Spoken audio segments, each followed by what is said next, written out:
একটা বাচ্চাকে বোঝানো যতটা কঠিন, মাঝে মধ্যে তাকে বোকা বানানোও কিন্তু ততটাই সহজ। আজ ঠিক তেমনই একটা রেসিপি নিয়ে চলে আসলাম।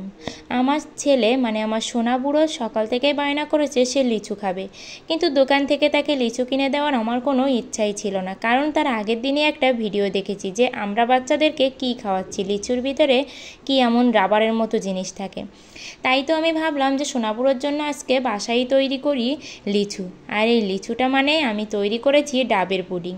শুরুতে আমি এখানে লিচুর ভিতরে যে শক্ত একটা জিনিস থাকে সেটা বানানোর জন্য আমি এখানে দুধের ভিতরে অল্প পরিমাণে চিনি দিয়ে 1 চিমটি আগার আগার পাউডার দিয়ে দিলাম। আসলে এখানে আগার আগার পাউডারটাও বাচ্চাদের খাওয়ানো অতটা ঠিক না, তবে হালকা পরিমাণে আমি এখানে দিয়েছি, তাহলে এটা আমার তৈরি করতে কম সময় লাগবে।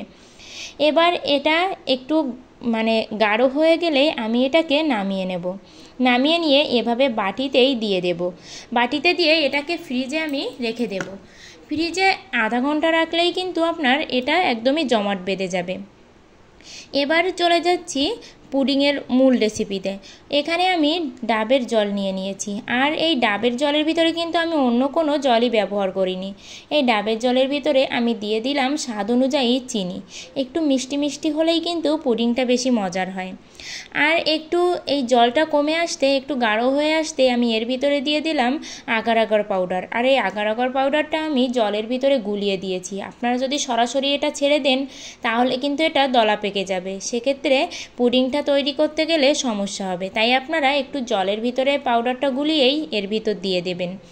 আর এভাবে দিয়ে এই জলটাও একটু গাঢ় হয়ে আসলেই আমি এটাকে নামিয়ে নেব। একটা পাত্রে আমি তেল মাখিয়ে নিয়ে তার ভিতরে এটাকে নামিয়ে নেব। আর এখানে আমার প্রিয় বন্ধুদের বলতে চাই, আমার ভিডিওগুলো ভালো লাগলে অবশ্যই লাইক করবেন আর কমেন্টে আপনাদের ব্যক্তিগত মতামত জানাবেন। আর আমার চ্যানেলটি সাবস্ক্রাইব করে পাশের ঘন্টাটি বাজিয়ে অল অপশানে সেট দিয়ে রাখবেন। এবার দেখুন ওই যে দুধ দিয়ে যে পুডিংটা বানিয়েছিলাম সেটাই এভাবে কেটে কেটে একটু ডিজাইন করে এর ভিতরে দিয়ে দিলাম।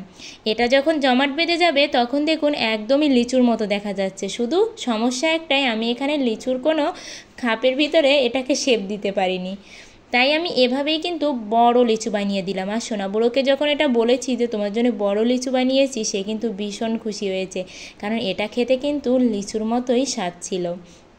তাই অবশ্যই বলবো আপনারা বাচ্চাদেরকে এভাবে একবার বানিয়ে খাইয়ে দেখবেন, আর সবাই বন্ধু হয়ে পাশে থাকবেন।